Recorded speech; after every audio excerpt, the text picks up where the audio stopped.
अस्सलाम वालेकुम दोस्तों, मेरा नाम है अली। मेरे साथ हमेशा की तरह मौजूद है दाऊद। आप देख रहे हैं इस वक्त क्रिकेट लवर अली शो को। किसको देखना तो बनता है दोस्तों, आप लोग से बात करने जा रहे हैं। बात करेंगे जी आज आपके साथ ये वनडे सीरीज जो है वो हुई खत्म, और इसके साथ ही शाहिद खान अफरीदी का भी क्या रोल खत्म हो चुका है। क्या उन्होंने रिजाइन कर दिया शाहिद खान अफरीदी ने, क्योंकि जो उन्होंने ट्वीट किया तो बड़े लोग जानना चाह रहे हैं। इसके ऊपर बात करेंगे और बात करेंगे कि आपके जो कोचेज हैं अब उनके हवाले से क्या अपडेट आ रही है, कौन अनाउंस हो सकता है कोच, उसके और बात करेंगे। और बात करेंगे जो एशिया कप अब है पाकिस्तान जिसको होस्ट करने जा रहा है, जिसके लिए नजम सेठी इस वक्त दुबई में मौजूद हैं, क्या अपडेट आ रही है एशिया कप को लेकर, होगा या नहीं होगा, उस पर ही बात करेंगे। तो अगर आप आए हमारे चैनल पर नए और पहली बार आए तो चैनल को लाइक सब्सक्राइब करें और साथ ही बेल आइकन बजाना। तो बात को आगाज करते हैं नंबर 1 खबर के साथ, जो हमारे पास आ रही है। तो नंबर 1 खबर आ रही है हमारे पास, वो खबर ये निकलकर सामने आ रही है कि शाहिद खान अफरीदी जो है, आपको पता था कि उनको लाए इस रोल के लिए गया था कि उन्होंने जो है वो ये जो सीरीज है इसके लिए अपना स्क्वाड जो है वो अनाउंस करना है। पीसीबी ने ऑफर तो उनको ये जरूर करवाई हुई है कि आप लॉन्ग टर्म जो है हमारे साथ चलें, लेकिन अब तक जो सोर्सेज कोट कर रहे हैं वो यही कोट कर रहे हैं कि शाहिद खान अफरीदी ने जो है लॉन्ग टर्म चलने से पीसीबी के साथ मना कर दिया है। इसीलिए दाऊद साहब आज ट्वीट भी नजर आया उनका। देखिए, बिल्कुल शाहिद खान अफरीदी ने भी पीसीबी का शुक्रिया अदा किया कि आपने मुझे रिस्पॉन्सिबिलिटी दी, और खबर यही है कि अफरीदी भी सिलेक्शन कमेटी से अब अलहदा हो गए हैं। साथ ही साथ अगर आप बात करें तो सिर्फ अफरीदी नहीं, बहुत कुछ अब होगा और हो चुका है। हो तो ये चुका है कि सकलैन मुश्ताक साहब का भी ये आखिरी सीरीज थी। सकलैन मुश्ताक साहब की भी छुट्टी हो चुकी है। अब सकलैन हाइट्स में अच्छे से बिजनेस करेंगे और आपको बिजनेस करते हुए जबरदस्त किस्म का नजर आएंगे। तो सकलैन साहब की भी छुट्टी हो गई है।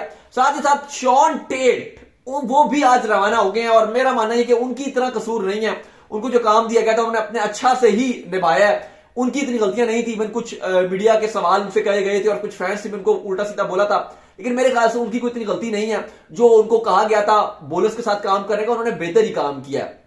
वो अलग बात है कि अभी कहानी डिफरेंट थी, बॉलर्स के साथ इंजर्ड हो गए बॉलर्स, वो भी एक मसला था। फिर उस तरीके से इस्तेमाल भी नहीं किया गया। सिलेक्शन पेपर सवाल थे, स्पेशली प्लेइंग 11 की मैं बात कर रहा हूं, तो वो एक अलग बात थी। बहरहाल शॉन टेट भी रवाना हो गए आज, वो भी अपने मुल्क वापस ऑस्ट्रेलिया चले गए हैं। इसके अलावा सकलैन का भी आज मतलब कल उनका आखिरी था, तो वो भी अब पहुंच जाएंगे अपने घर, या जो भी उनका काम होगा वो करेंगे। तो अली साहब, ये हो चुका है आपकी जितनी आपकी टीम मैनेजमेंट थी। यूसुफ का भी इवन कॉन्ट्रैक्ट खत्म हो चुका है, मोहम्मद यूसुफ भी अब नहीं रहेंगे। लेट्स सी कि यूसुफ को दोबारा से आगे मौका मिलता है, कॉन्ट्रैक्ट मिलता है या नहीं मिलता, लेकिन फिलहाल सबकी सब छुट्टी हो गई है। आफरीदी भी जा रहे हैं। अब अली जो लगाए जाएंगे, चाहे वो सिलेक्शन कमेटी हो यानी कि आफरीदी की जगह आएंगे या कोचेस होंगे, अब वो थोड़े लॉन्ग टर्म के लिए लगाए जाएंगे। एटलीस्ट 1 साल तो होगा। यानी कि अभी तो फिलहाल आप ये समझ लें कि ठंडी रखेगा पीसीबी, और पीएसएल तक अभी आपको कोई नाम शायद ना दिखे, क्योंकि जो सारा मेन कॉन्सेंट्रेट पीसीबी का रहेगा वो पीएसएल में रहेगा। यानी कि आप पीएसएल वगैरह देखेंगे, लेकिन उसी के दौरान जो आपके नजम सेठी हैं, शकील शेख हैं, जो इनकी कमेटी है, वो इस सारी चीजों पर काम करेगी। यानी कि जब पीएसएल हो रहा होगा उसी के दौरान इन सारी चीजों पर काम किया जाएगा, और जो भी नया नाम लाया जाएगा यानी कि चीफ सेलेक्टर के तौर पर या कोच के तौर पर, वो डायरेक्ट अपनी जिम्मेदारी अप्रैल में आगे संभालेगा। फिर वहां से वो उसको सिलसिला कंटिन्यू चलेगा, क्योंकि जो आपके 5 T20 खेले जाने हैं, 5 ODIs खेले जाने हैं, वो अप्रैल में आपके न्यूजीलैंड के साथ शेड्यूल है। इसी न्यूजीलैंड ने दोबारा आपके पास आना है। अच्छा, आपने पीएसएल की बात की अली, तो आजकल जो पीसीबी है उसका फोकस भी थोड़ा पीएसएल की तरफ है, और कहा जा रहा है कि एक मैच जो आपको पता है इन्होंने कहा हुआ था हम कोयटा में करवाएंगे, तो अभी कहा जा रहा है जी एक मैच पीएसएल का कोयटा में भी करवाएंगे, और में भी हाँ करवाएंगे। इन्होंने फैसला भी कर लिया गया और बड़े तरीके के साथ करवा रहे हैं। फॉरेन प्लेयर्स को कह रहे हैं नहीं भेजेंगे वहां पर, जो खाली आपके लोकल प्लेयर्स हैं, जो पाकिस्तान के प्लेयर्स हैं, सिर्फ वो जाएंगे वहां पर और वो एक मैच खेल लेंगे पीएसएल का। वो अब देखते हैं वो कौन सी फ्रेंचाइज को ये सिलेक्ट करेंगे। तो एक मैच एक ऐसा होगा जो मे बी कोयटा ग्लैडिएटर्स तो खेलेगी क्योंकि उनका होम ग्राउंड है, और एक और कोई फ्रेंचाइज होगी जिसके खाली लोकल प्लेयर्स को लेकर जाएंगे और वो वहां पर मैच खेलेंगे। दोनों के कोई भी अलाउ नहीं होगा कि ओवरसीज प्लेयर को नहीं लेके जाएंगे। अगर इवन कोई जाना चाहे तो चला भी जाए, लेकिन फोर्स नहीं किया जाएगा और कहा जाएगा कि प्रेशर भी ना डाला जाए उनके ऊपर, क्योंकि एक ही मैच होगा। तो लोकल जो प्लेयर्स हैं पीएसएल के, कोयटा ग्लैडिएटर्स, और दूसरी कोई और एक फ्रेंचाइज होगी, कोई जो फैब में कोई एक दिन भी आता है पाकिस्तान का, कोई आता है 5-6 फैब की डेट पे बता रहा हूं आपको, तो वो एक बार आता है। हाँ, तो वहां पर वो कोयटा में मैच करवा दिया जाएगा। तो इस तरह से एक कोयटा को भी जो बुकटी स्टेडियम है उसको भी एक मैच दे दिया जाएगा। तो ये कहा जा रहा है कि ऐसे करवाया जाएगा। और बाकी जो आप बात करें बिल्कुल ठीक बात है, अब 3 महीने आराम से टाइम भी है, तो होले रखा जाएगा। आपको पता है, आपको हमने ऑलरेडी बताया कि हेड कोचेस के नाम भी आ रहे हैं। पीसीबी बार बार दोबारा भी मिकी से राब्ते में है। एक बार मिकी से नहीं हुआ सिस्टम, तो मिकी से आपको पता है कि नजम सेठी को तो वैसे भी दिल लगा हुई है। तो अब लेट्स सी कि मिकी नहीं भी अगर आप आते हैं, तो उन्होंने ऑलरेडी मना भी कर दिया, लेकिन जाहिर राब्ते में तो रहेंगे पीसीबी के साथ। लेकिन जो मेन नाम है वो एक लैंगर है। लैंगर चल रहे हैं। लैंगर आपका इस टाइम मोस्ट हॉट फेवरेट नाम चल रहा है, और हेडन भी सेकंड पे आ रहे हैं। लेकिन मैं चाह रहा हूं कि लैंगर नहीं तो स्टेफन फ्लेमिंग होने चाहिए। प्रेफरेंस लैंगर की होनी चाहिए। फिर फ्लेमिंग होनी क्योंकि चाहिए। जो भी कोच अब स्टेफन आपका फ्लेमिंग। आएगा वो लॉन्ग टर्म के लिए आएगा। जैसे हमने आपको बता दिया कि अप्रैल से अगर उसका टेन्योर शुरू होता है तो वर्ल्ड कप तक की जो है उसको असाइनमेंट दी जाएगी। ऐसे ही आपका जो चीफ सेलेक्टर होगा उसको भी जो है वर्ल्ड कप तक की जो है असाइनमेंट दी जाएगी, जिस असाइनमेंट को जो है वो कंप्लीट करेंगे। चीफ सेलेक्टर में वैसे दाऊद साहब कौन आ सकता है आपकी नजर में? मेरे तो ख्याल में मोहम्मद हफीज और शुएब अख्तर, इन दो के भी नाम थे। देखो वैसे तो राशिद लतीफ का भी लोग कहते हैं कि है, मोहम्मद हफीज का भी है नाम, लेकिन मेरे ख्याल से जो इस टाइम नजर आ रहा है जैसे अफरीदी की सिलेक्शन को अगर कैरी ऑन कर रहा है तो शुएब अख्तर नहीं, अगर अफरीदी वैसे वर्ल्ड कप तक कर ले तो बहुत अच्छा हो जाएगा। बड़े खिलाड़ियों के साथ जैसे होना तो चाहिए अफरीदी को, जिस तरह अफरीदी काम करें, अफरीदी इतना बेस्ट ज्यादा देखो चॉइस है। शाहिद खान अफरीदी का रोल है भी नहीं है ना। अगर आप कहेंगे बहुत बड़ा बर्डन का काम भी नहीं है, बहुत आसान नीचे काम है। कोचेज उनको जो है रिपोर्ट देते हैं। और अगर आपने फॉलो भी करना है जो आपकी डोमेस्टिक हो रही है, आप तो फॉलो उसको ऑनलाइन भी कर सकते हैं, आप अपने चलते फिरते कामों में कर सकते हैं। और शाहिद खान अफरीदी की बड़ी डीप नॉलेज है, मतलब ऐसी नॉलेज नहीं शाहिद खान अफरीदी की यहां से पूछा वहां से पूछा, जितने उन्होंने नाम लिए एक्यूरेट नाम लिए हैं। और दूसरी बात यह कि मैं इसलिए बात करूं अफरीदी की या शुएब अख्तर की, क्योंकि ये वो ऐसे नाम है अली जो थोड़ी सी इन्वॉल्वमेंट कर सकते हैं। जैसे अफरीदी, उन्होंने एकदम से हारिस सोहेल को टीम में एंट्री करवाई, शेरजील को प्रोबेबल्स में सिलेक्ट किया, इसके बाद आपके जो है फिर फखर पहले अनफिट थे, फिर एकदम से उनको टीम में ले आए। मतलब ये अपनी मर्जी से सिलेक्शन कर सकते हैं। बाकी जैसे बोल वसीम थे, या मुझे लगता है कि बाकी भी जो आएंगे वो थोड़ा अंडर रहेंगे। हफीज भी ठीक है, लेकिन हफीज का भी थोड़ा सा बीच में कभी कभी एटीट्यूड मसला आ जाता है, जिन प्लेयर्स के साथ उनकी नहीं बनती थी, फिर आप देखोगे कि वो आपको शायद सिलेक्शन में वो चीजें नजर आए। तो मुझे लग रहा है कि या तो शुएब अख्तर, मुझे लगता है कि ऐसा कैंडिडेट है, और शुएब अख्तर बड़ी बार कह भी चुके हैं कि अगर मुझे ऑफर मिलेगी तो मैं काम करूंगा। इस टाइम फ्री भी है, वेले भी हैं, पैसों की भी उनको जरूरत है, तो मुझे नहीं लगता कि शुएब अख्तर अगर शुएब अख्तर आते ऑप्शन है हैं कोई, तो वो बिल्कुल शाहिद खान अफरीदी की तरह इस चीज को आगे लेके चलेंगे। अभी तक तो यही दिखता है। हाँ, तो मुझे लगता है कि शुएब और इवन पीसीबी ने कहा गया है, नजम सिटी के वाले से खबर है कि उन्होंने राब्ता भी कहीं ना कहीं पीसीबी के कुछ लोगों ने उनसे राब्ता भी किया गया शुएब अख्तर से, और लॉन्ग टर्म के लिए शुएब अख्तर को लगाया जा सकता है। पहले उन्होंने अफरीदी को लगा दिया क्योंकि अफरीदी ऑलरेडी पीसीबी में थे भी रमीज राजा के दौर में जेपीएल में, तो इसलिए वो थे, कनेक्टेड थे, तो उनको पहले लगा दिया गया और उनको बड़ी मनाया गया पीसीबी की तरफ से कि आप 2023 तक काम करें, लेकिन वो नहीं माने। इवन कहा जा रहा था कि आप चैंपियंस ट्रॉफी में भी 25 में भी रहे, 24 में भी रहे, आपको 3 साल का कॉन्ट्रैक्ट ऑफर करेंगे।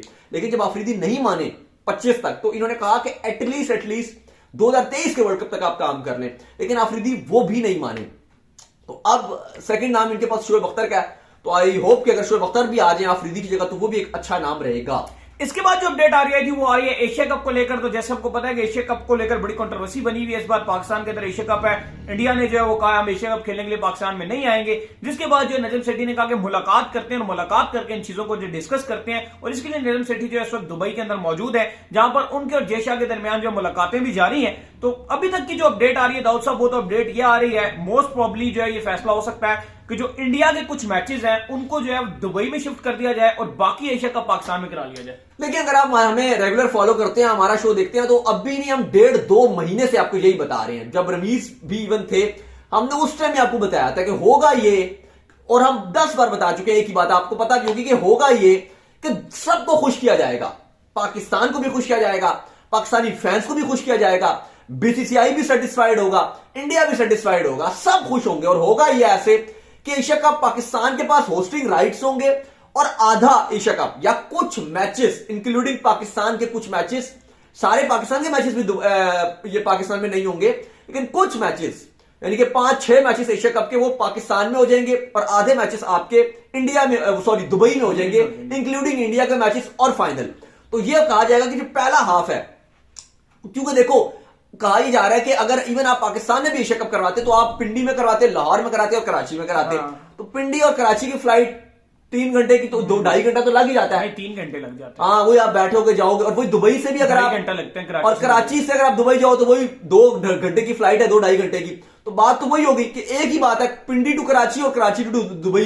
तो कहा जा रहा है जी कि फिर जो इंडिया होगी वो वहीं पर रहेगी, और जिस टीम को इंडिया के साथ खेलना होगा वो कोशिश करेंगे जी एक थोड़ा सा ट्रैवल करवा दे। बता क्योंकि ये ओडीआई फॉर्मेट में, हाँ, तो ये होगा कि थोड़ा एशिया कप थोड़ा लंबा हो जाएगा, यानी कि बिल्कुल मुकाया नहीं जाएगा कि बस 14 दिन में, सॉरी कि 13 दिन में खत्म कर रहे हैं, थोड़ा सा लंबा हो जाएगा, मे भी आपको 17-18 दिन में खत्म होगा भी। तो ओडीआई ना, ओडीआई थोड़ा लंबा ही होता है, T20 क्योंकि आपके प्लेयर्स को भी थोड़ा रेस्ट चाहिए होता है, आप लंबा मैच खेल रहे हैं, 9 घंटे का मैच, 3 घंटे का मैच तो नहीं है ना आपका, 7 घंटे का, तो 8 घंटे आपको लग ही जाते हैं। और फिर दुबई में खेल रहे हो तो गर्मी भी कितनी तगड़ी होगी, इवन दुबई का पाकिस्तान में इतनी गर्मी होगी, कराची में आप सितंबर में आपको लग पता जाता है। तो अगर आप कराची में भी मैच खेल रहे हैं, दुबई में तो आपको पता ही, आप गए थे, क्या हालात, बहुत हालात बुरी है दुबई में, तो खेलना तो बड़ा मुश्किल काम है, इवन आप यहाँ पे खेलो इतना मुश्किल काम होगा।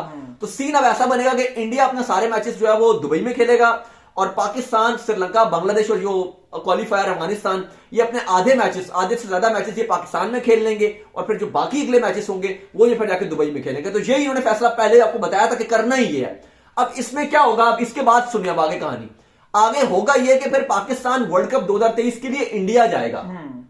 क्यों? क्योंकि पाकिस्तान की आधी डिमांड पूरी होगी, तो पाकिस्तान जाएगा इंडिया वर्ल्ड कप 2023 के लिए। और कहा यह जाएगा कि चैंपियंस ट्रॉफी 2025 जो है, जो पाकिस्तान में शेड्यूल्ड है, इंडिया वो आईसीसी क्योंकि इवेंट है तो फिर इंडिया उसमें आ जाएगा। तो सबको खुश कर दिया जाएगा। अब वो लेट्स सी की कहानी कहां पर जाती है। मे भी इंडिया में फिर इलेक्शन होने हैं अगले साल, डिफरेंट चीजें तब्दील होंगी, बहुत कुछ तब्दील हो सकता है। तो मे भी बातें डिफरेंट हो जाए, हालात डिफरेंट हो, तो इंडिया भी पाकिस्तान आ जाएगा चैंपियंस ट्रॉफी में। और खैर वो आईसीसी इवेंट है, वो हमारी सरदर्दी नहीं है, वो आईसीसी को फैसला करना है, वो हमें कुछ नहीं करना। वो आईसीसी इंडिया को बोलेगा और वो आईसीसी जाने और इंडिया जाने। वो अब इसी तरह अगर वर्ल्ड कप 2023 है, हम अगर इंडिया नहीं जाते तो इसमें कोई इंडिया का कोई या बीसीसीआई का कोई ताल्लुक नहीं है, ये आईसीसी का और हमारा मामला होगा ना। बीसीसीआई हमें कुछ बोलेगा, डायरेक्ट आईसीसी हमसे बात करेगा। इसी तरीके से जब चैंपियंस ट्रॉफी 25 होगी तो हम जो है वो हमें इंडिया से बात करने की जरूरत नहीं है, आईसीसी इंडिया से बात करेगा कि हाँ भी क्या मसला है मुझे बताओ।